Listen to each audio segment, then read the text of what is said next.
Have you ever been given an order so vague, so lacking in detail that you knew, deep in your gut, that the real mission was the one they weren't telling you? What if the cargo wasn't cargo at all, but the moment your whole life would split into before and after? It began in silence. The kind of silence that only exists between soldiers used to bad news. Admiral Sloane's face filled the holoscreen in Captain Dean Riker's private quarters, stern and grizzled beneath the flickering haze of long-distance transmission. Behind him, the stars of Sector 9 flickered like cold witnesses to whatever was about to be said. Riker didn't sit. He stood with arms crossed, jaw tight, boots planted wide like he was bracing for impact. The Admiral spoke 3 words.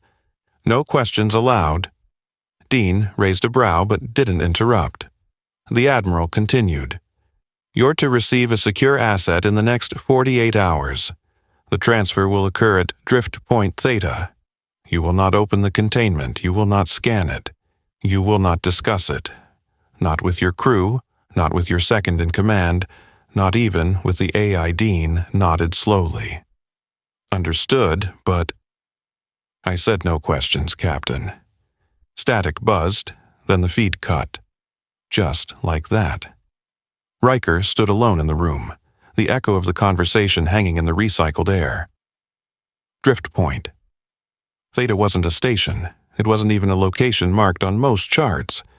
It was the spatial equivalent of a back alley, quiet, forgotten, and intentionally off-grid. The Stellar Voyager, Riker's mid-sized exploration and transport vessel, slipped into orbit with minimal power signature. Orders were orders, and while Dean Riker didn't like being kept in the dark, he was too disciplined to push back. At least, not yet. Lieutenant Quinn met him in the docking bay, her eyes flicking to the empty cargo lift behind him. No manifest, sir? No manifest, Riker confirmed. What are we picking up? Something classified. She hesitated, lips twitching like she had 5 questions queued up.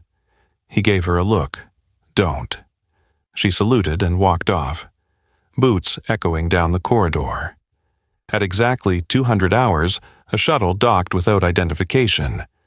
No markings, no call sign. The hull was scratched and scorched in a pattern that suggested either heavy combat or very bad luck. Out stepped 2 guards in dark uniforms. Not military, not civilian. Private sector, likely under contract by someone with authority, but not responsibility. Between them walked the asset. She was small, dressed in a long cloak that brushed the floor. Hood up. No visible weapons, no restraints. She didn't speak, she didn't need to. Riker's instincts screamed the moment he saw her. Not danger, exactly, but significance. Like the air around her was denser, heavier with something unspoken. The guards handed him a datapad with the transfer authorization. He signed it. They left without another word. And just like that, she was his responsibility. Riker turned to her, watching the way she stood, rigid but not tense. A kind of stillness that came from being watched your whole life. I'm Captain Dean Riker, he said. You'll be staying aboard the Voyager until further notice. Do you have a name? A pause, then softly, Leora. Her voice was melodic but restrained, like she wasn't sure if using it was allowed. All right, Leora, we'll get you situated. She followed him silently, her presence a phantom shadow behind his boots. As they walked the halls, crew members turned to glance, curiosity written across their faces. Riker said nothing. Neither did she. He led her to a private cabin. No windows, low lighting, isolated from the main living quarters. She stepped inside and stood in the center without moving. There's food in the dispenser, he said. The bed adjusts to... I won't need sleep, she said. He blinked. Everyone needs sleep. She didn't answer, just sat cross-legged in the corner. Riker left, the door hissing closed behind him. Hours passed. The crew returned to routines. Riker tried to lose himself in reports, diagnostics, flight paths. It didn't work. There was something wrong. Not wrong like danger. Wrong like he was the only person on the ship who didn't know the rules of the game being played. At midnight, he stood outside her room, hand hovering over the comm panel. He didn't press it. Instead, he walked to the observation deck. Stars wheeled outside the massive window, silent, eternal, indifferent. He poured himself a cup of synth coffee and stared into the void. And then he heard footsteps behind him, software deliberate. He turned. Leora stood there, her hood down now. Her hair was white, almost translucent, glowing faintly in the starlight. Her skin shimmered, barely, just enough to be noticed, and her eyes, they weren't just eyes, they were prisms, refracting light in a way that made you feel like she was seeing every version of you at once. "You don't sleep, either?" he asked. She tilted her head. "Sleep is complicated." He chuckled softly. "Aren't most things?" She didn't laugh, but she stepped closer. "You're different," she said. "Most captains are." "No," she replied. "You feel different." He frowned. "How can you tell?" "I see energy," she said. "Yours is loud. It hums like thunder, but it's wrapped in silence. That's not normal." He didn't know what to say to that, so he said nothing. She looked out the window, arms folded, watching the stars like they were old friends who had started lying. "Why am I here?" she asked, finally. Riker hesitated. "I don't know." That surprised her. "You were not told?" He shook his head. "I was told not to ask." She studied him, then whispered, "That's worse." They stood in silence, and Dean Riker realized something terrifying. He didn't know what she was, but he wanted to protect her anyway, and that was dangerous. Have you ever looked someone in the eye and felt instantly that they weren't just reading your thoughts, but weighing your soul? What if the truth you'd buried deep was already known, and you hadn't even spoken? It had been less than 24 hours since Leora stepped aboard the stellar Voyager, but it felt longer. Time, Riker realized, behaved differently around her. Moments stretched. Words hung heavier in the air. Even silence became more crowded when she was near. The crew kept their distance.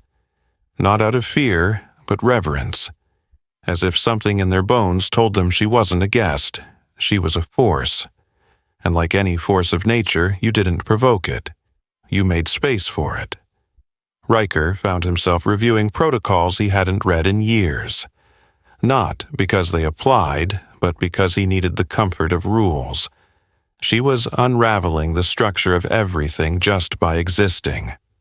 That morning, he stood outside the hydroponics bay, running diagnostics on the water filtration system. A task he normally delegated but now took on himself. Anything to stay busy. Anything to avoid the questions swirling in his head.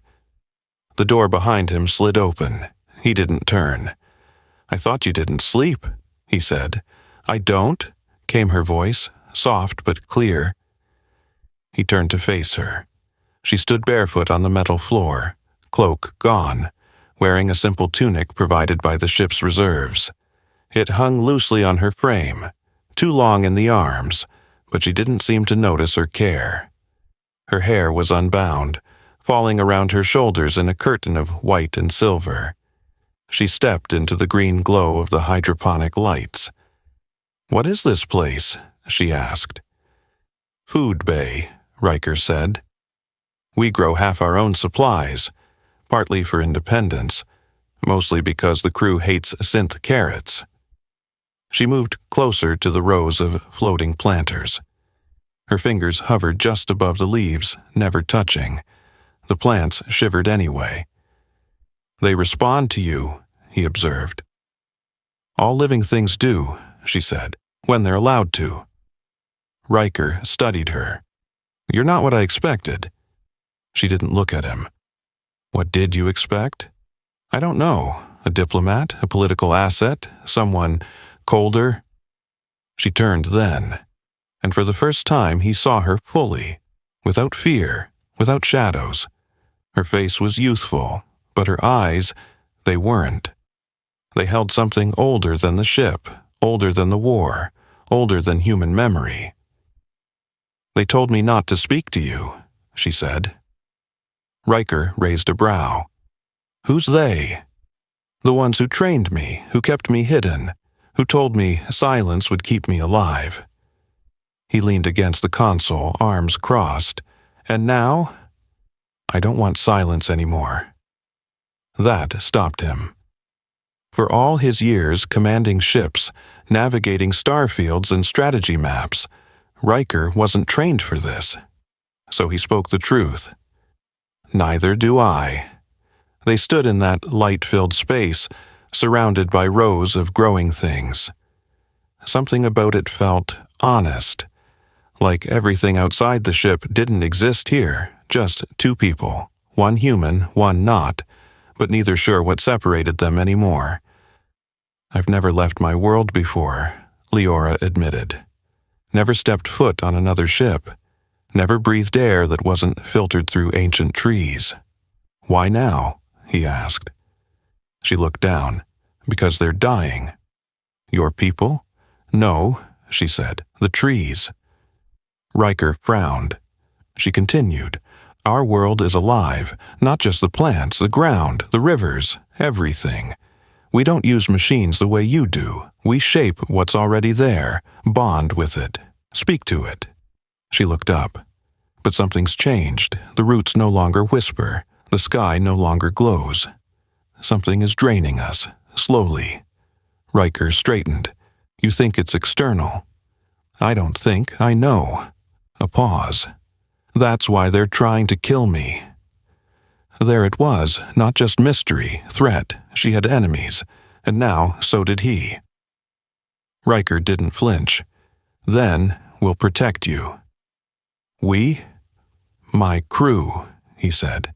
Me. She tilted her head. Why? Because I don't like bullies. A ghost of a smile touched her lips.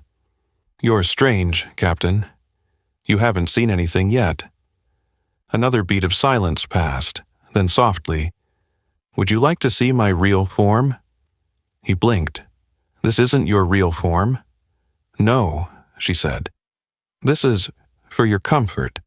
Our light bends, our shape adapts, but underneath. She hesitated.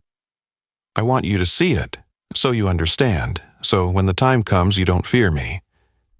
He swallowed. Okay. The lights dimmed slightly as she stepped back, and then she exhaled. It wasn't dramatic, no flash, no storm, just a slow, deliberate breath, and the illusion peeled away. What stood before him was luminous. Her body was made of lines of living light, refracting through translucent skin like stained glass breathing.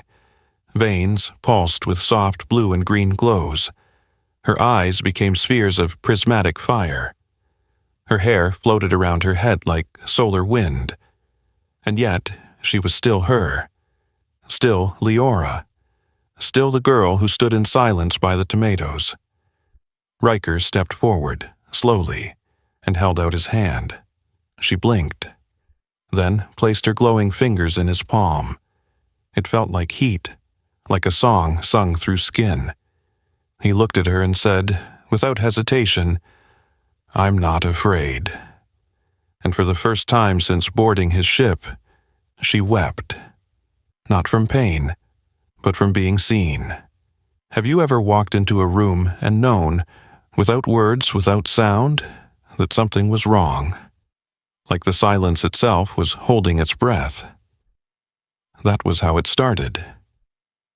The stellar Voyager had been drifting along Sector Line 7 for nearly 2 days, hugging the edge of the wastes, a massive corridor of disrupted space-time known for gravitational eddies and sensor ghosts.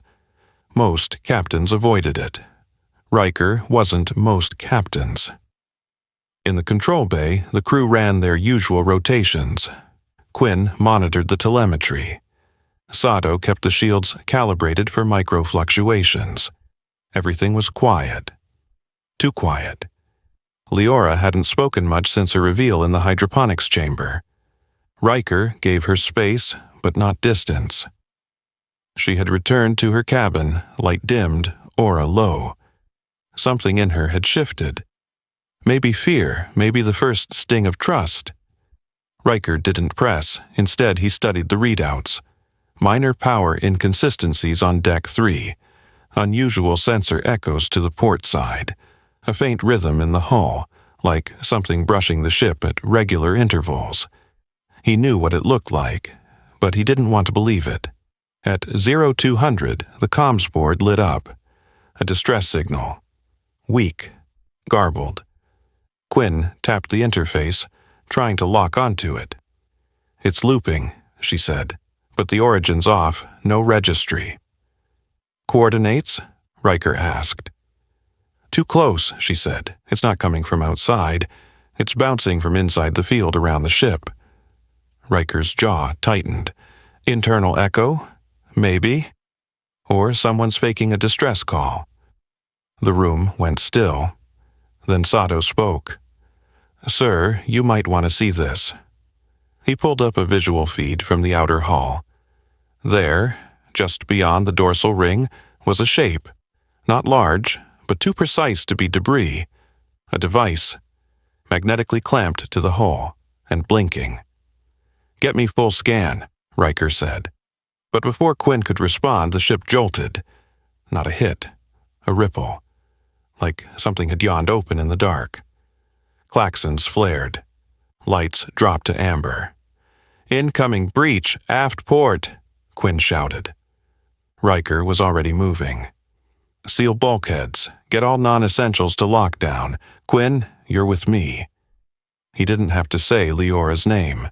She was already waiting for him. They met outside the aft corridor. She wore the cloak again, but her form shimmered beneath it. Half human, half light. Her eyes burned. "It's not random," she said. "They found me." "How?" Riker asked. She shook her head. "My presence, my blood, it calls to them."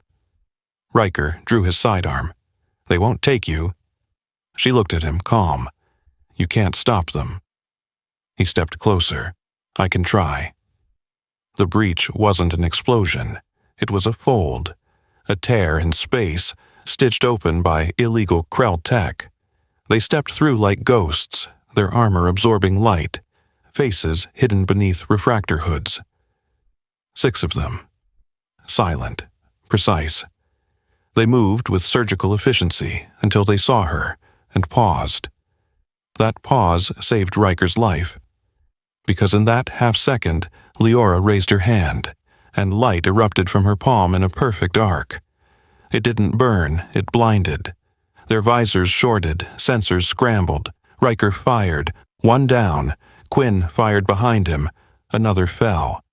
Then it was chaos. One of the intruders lunged for Leora. She turned, catching the attacker with a burst of kinetic force that shattered the wall behind him. 2 more closed in. Riker tackled one, wrestling for the weapon. The last lifted a blade and ran toward her. Time slowed. And then, she didn't move. She simply looked.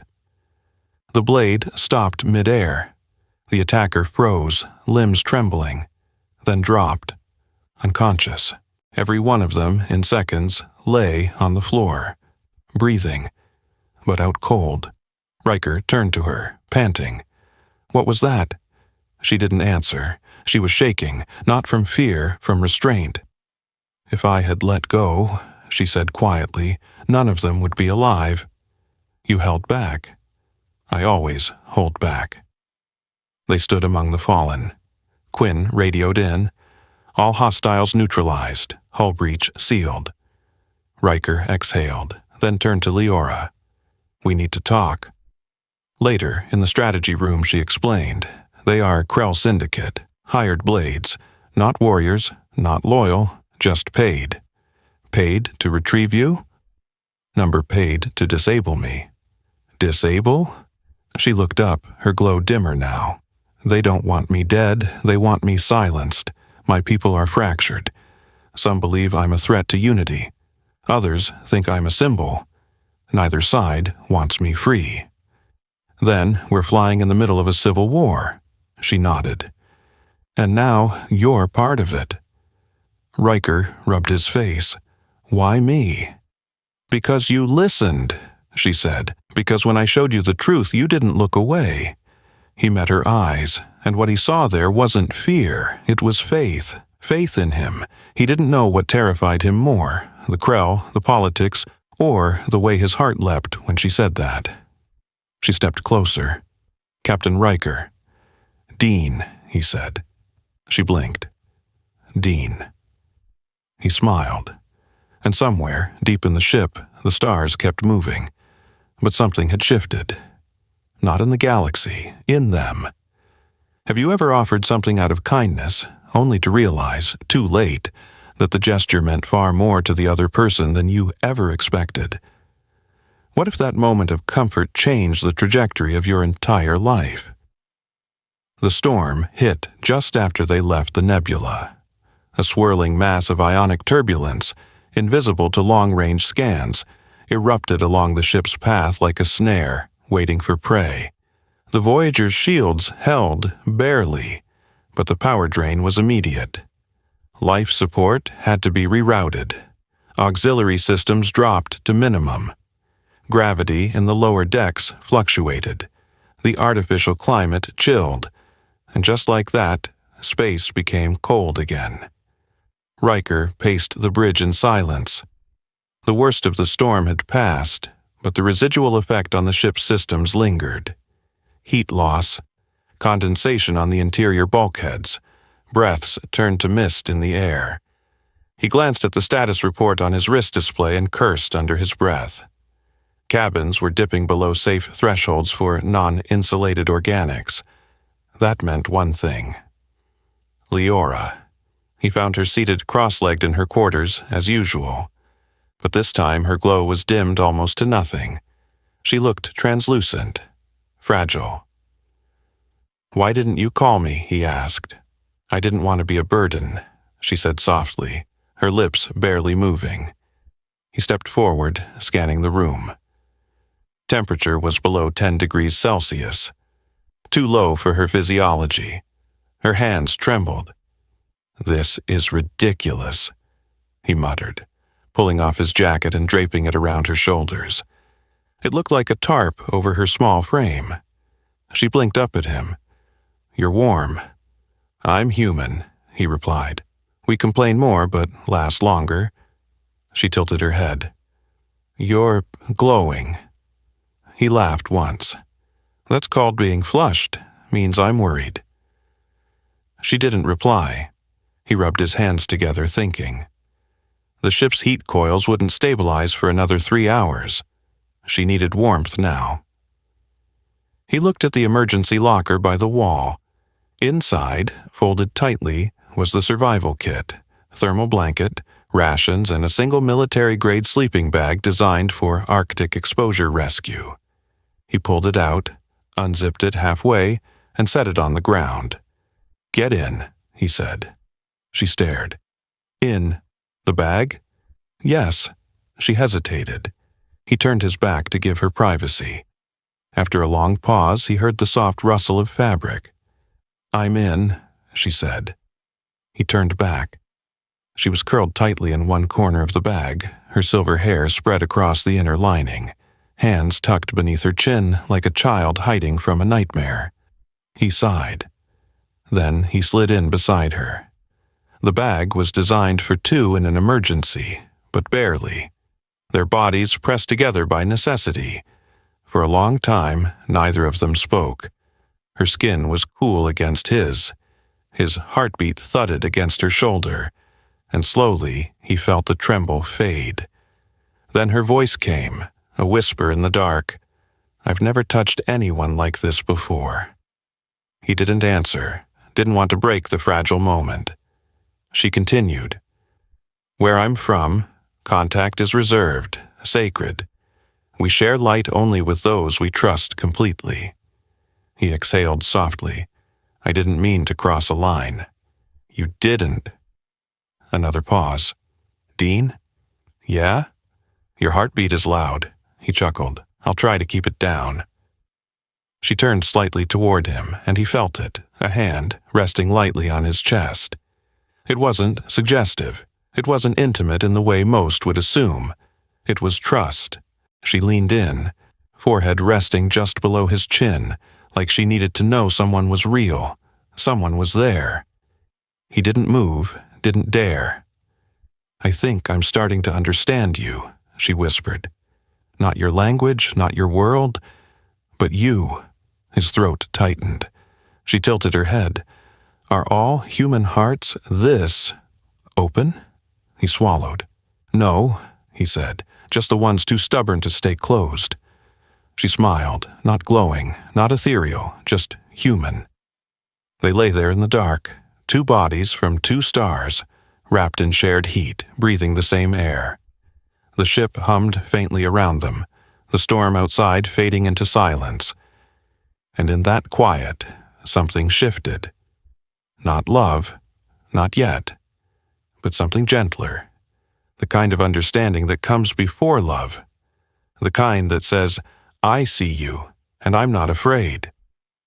Have you ever seen someone shimmer with light, not metaphorically, not poetically, but literally, from the inside out? And have you ever realized that glow wasn't just beauty, but danger? When the stellar Voyager finally broke past the last ripples of the ion storm, the systems began their slow climb back to stability. Power distribution evened out, gravity locked, heat resumed. But something didn't feel right, not in the engines, not in the crew, in Leora. Dean Riker noticed it first in her eyes. They flickered with too much light, pulsing faster than before. Her hands trembled when she reached for a drink. Her words, when they came, were clipped, measured. She was holding something back. He found her in the observatory the next night, staring out into the stars. The blanket from their shared night in the emergency bay was still draped over her shoulders, though the room had warmed. He stepped beside her, hands in his pockets. You okay? I should be. But you're not. She turned to face him, and for the first time, he saw fear in her. I feel wrong, she whispered, like my body is waking up before my mind is ready. From what? From centuries of silence. She held out her hand, and there it was again, the glow, stronger now, not just pale blue and white, but deep golds, crimson, amber veins of living fire pulsing beneath translucent skin. Dean inhaled slowly. What does it mean? She looked down. It means I'm nearing cycle. He frowned. Cycle? It's a transformation, she said. A crossing of thresholds. For my people, it happens once, when the body decides what kind of life it's meant to carry. Like maturity, like divergence. Her glow brightened with the word. Most Lumari are bonded before it begins, she continued. We're meant to channel that energy, to reflect the light back into our kin. But I wasn't supposed to make it this far. I was never meant to bond. Dean felt the weight of her words settle between them. She had been raised to serve, to be hidden, to be sacrificed if needed, not to choose. But you did bond, he said softly. She looked up, and for a heartbeat, all the light inside her flared. I think I bonded with you. It wasn't a confession. It was a revelation. Dean stepped back slightly, not out of fear, but because something about the room itself seemed to vibrate now. The air shimmered around her. Particles of light drifted off her arms, dissolving into the ceiling like mist. Is this dangerous? He asked. To me? Number 2 others? She hesitated. If I can't contain it, yes. He walked to the wall console, activated the shield dampeners around the observatory. The lights in the room dimmed. Only she remained illuminated. like a sunrise blooming in a human shape. He didn't want to cage her, but he needed to protect her. And the ship. I can isolate you in medical, he offered. Keep the system stabilized. No. Her voice was firm. I want you there. He blinked. Me? I don't know what's happening, she said, but when you're near, I can anchor it. Dean had faced down warlords, pirates, rogue artificial intelligences. He had never been afraid to stand alone, but something about being chosen, not for command, but for comfort, shook him in ways he wasn't ready for. He nodded. Then I'm not leaving your side. They prepared the med bay with manual overrides, no droids, no AI, just him and her. She lay on the table, body wrapped in the same cloak she had arrived with. It pulsed now, responding to her breath, to the growing frequency within. Dean sat beside her, one hand resting over hers. I don't know what I'm supposed to do, he admitted. Just be here. Her skin was warm now, almost hot. The light spread, moving up her arms, across her chest, toward her temples. Her breathing deepened, and then her body arched, not in pain, in release. A column of golden light erupted from her chest, rising to the ceiling in a beam of pure energy. The entire ship shuddered. Consoles shorted, lights flickered. But Dean didn't move. He held her hand and spoke her name. Leora. Her body relaxed. The light faded, and she opened her eyes. Not glowing now, just eyes, software wet, human. And she whispered, I'm still me. He smiled, brushing a strand of hair from her forehead. You never stopped. What if everything you believed about your past, about your purpose, was a lie built to contain you? And what if, buried deep in the static of a forgotten transmission, the truth had been waiting all along? The med bay was quiet now. Leora slept for the first time since boarding the ship. Not a trance, not stasis, real sleep. Her body no longer glowed, but a faint warmth pulsed from her skin like embers under ash. Dean Riker sat by her side, arms folded across his chest, eyes not leaving her face. Every now and then, she twitched, like someone dreaming of a life she'd never had the chance to live. He left only when Quinn's voice came through the comm. Captain, you need to see this. Priority. Riker kissed Leora's forehead, then slipped from the room. In the strategy chamber, Quinn stood by the hologrid, data scrolling in cascading streams. It started when the power surge from her light cycle hit the comm array, she explained. At first I thought it fried something, but look. She enlarged the waveform. What is that? He asked. A buried signal, encrypted, masked behind subspace noise. But when Leora's surge passed through our core systems, it destabilized the encryption, just enough for a partial unlock. Who sent it? Quinn hesitated. The origin tag is from her homeworld, but the sender ID is marked deceased. Riker stepped forward. Play it. The hologrid flickered, and then a face appeared. Male, older, worn, eyes like Leora's but dimmer. If you're hearing this, it means my daughter has survived. Riker froze. So did Quinn. The voice continued, weak but clear. I am Saradan Vera, first luminar of the Outer Grove.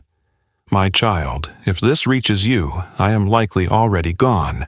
They lied to you. They lied to all of us. The illness was not natural, the withering of our trees, the silence of the sky. It was a deliberate severance, an engineered isolation. Static buzzed. The image warped, then steadied. They feared what you were becoming, not because you were dangerous, but because you were unbound. You showed signs of early resonance beyond caste limits. You weren't supposed to bond outside the circle. You weren't supposed to feel beyond the sanctioned range, but you did. He leaned closer, emotion cracking his voice. And I was proud, so proud, that you disobeyed, that you dared. Another surge of static.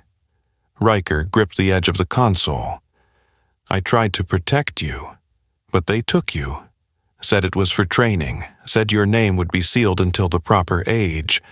But that was a lie, too. They meant to erase you. Not for what you had done, but for what you might do. Quinn muttered under her breath. My God. Saradin's eyes searched the screen. If there is someone with you, someone who stayed, who saw you, thank them, trust them. The light you carry is not just memory, it is inheritance, and it must not be silenced. The feed cut. Riker stood there, the silence of the room heavier than any sound. Then Quinn whispered, "Should we show her?" Riker nodded, but something twisted in his gut. Because if that message had survived, others might have too. He returned to the med bay. Leora sat upright, her body still faintly glowing. She looked at him before he could speak. "You found something." He nodded. "A message from your father." Her breath caught. Tears welled, but did not fall. "I need to see it." He helped her to her feet. They walked in silence to the chamber. When the hologrid lit, she didn't flinch. She watched every word, every frame. And when it ended, she reached for Riker's hand without looking. "He knew," she whispered. "He always knew." Riker squeezed her fingers gently. "You were never a mistake." "I was a threat," she said, "only to those afraid of truth." She turned to face him, her voice steady now. "Then, let's give them something to be afraid of." He smiled. "That's my girl." She smiled back. But in the distance, beyond the safe quiet of the Voyager, something stirred. A signal bounced off an old satellite. A tracker reactivated. And somewhere in the void, an admiral looked up from a console and whispered, "Found her." What if the place you truly belonged wasn't a world, but a person? What if home wasn't where you were born, but where someone looked at you and stayed? The stellar Voyager drifted now, hidden within the folds of a gravitational seam, a place so narrow and unstable that no tracking system could lock onto it. Riker had once sworn never to use it. Navigating it meant trusting the ship's bones, not its systems. But this time he didn't hesitate. Leora was still recovering in the med bay. 3 days since the pulse. 3 days since she'd poured every ounce of herself into saving the crew, the ship, him. She hadn't woken fully, not yet, but her body still glowed faintly beneath the covers.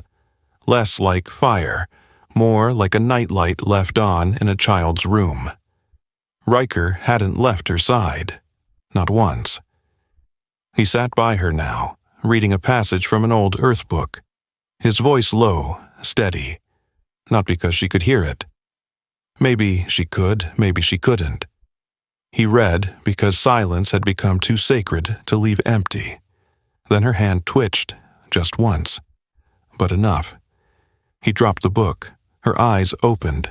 No surge of light this time. Just her, just Leora. He leaned close. "You're safe?" She blinked slowly. "You didn't leave." "Never planned to." Her lips curved, barely. "Then we won." Riker swallowed hard. "Yeah," he said. "We did." The crew gave them space. For once, no questions were asked, no reports submitted, no decisions demanded. Quinn rewrote command protocols. Sato took over navigational calibration. The ship became quiet. Not dead, peaceful, a kind of exhale. In the heart of that quiet, Riker helped Leora to her feet. Her strength returned slowly. Her glow returned softer now, not urgent, not flaring, like a sun just below the horizon, waiting. She walked the halls again, barefoot. She touched walls, spoke to plants, laughed, really laughed. The sound sent chills through everyone who heard it, because it didn't sound alien anymore. It sounded like hope. One evening, she asked him to join her on the hull deck. a rare area, normally sealed to prevent unnecessary exposure. But Riker had overridden that days ago. Together, they stepped out, in vacuum suits modified to allow for light dispersal. Stars stretched in every direction, no planets, no ports, just them. Leora looked up, then turned to him. "Do you ever wonder," she asked, "if we were supposed to meet?" He smiled under the helmet. "All the time. And?" "I think the universe got tired of waiting for us to find each other and decided to cheat." She laughed again, and this time her hand found his, through the gloves, through the light, through everything. Later, in her quarters, she brought out something wrapped in silk. A seed, not metal, not tech, just a glowing seed, pulsing faintly. "This is all that remains of my father's grove," she whispered. "Every Lumari leaves behind a final piece, a memory sealed in light. This one was his." Riker stared at it. "It's beautiful." "It's yours?" He blinked. "Mine?" She nodded. "I want you to plant it." "Where?" "Wherever you choose to call home." He looked at her. "I thought this was home." She stepped closer, then let it grow here. He took the seed gently, held it between them, and made a silent vow. Wherever it took root, he would guard it. Like he guarded her. Months passed. The stellar Voyager continued its voyage, not a mission anymore but a journey. Leora and Riker became known across the outer systems, not as fugitives, not as heroes, but as something rarer. Symbols of trust, of defiance, of the idea that maybe, just maybe, the light inside us is strongest when it's shared. And in the closing chapter of every story whispered across the stars, they said this: "There once was a girl made of light who was supposed to be hidden, and a man made of scars who was supposed to be alone. But together they weren't supposed to be anything. And that's exactly why they became everything.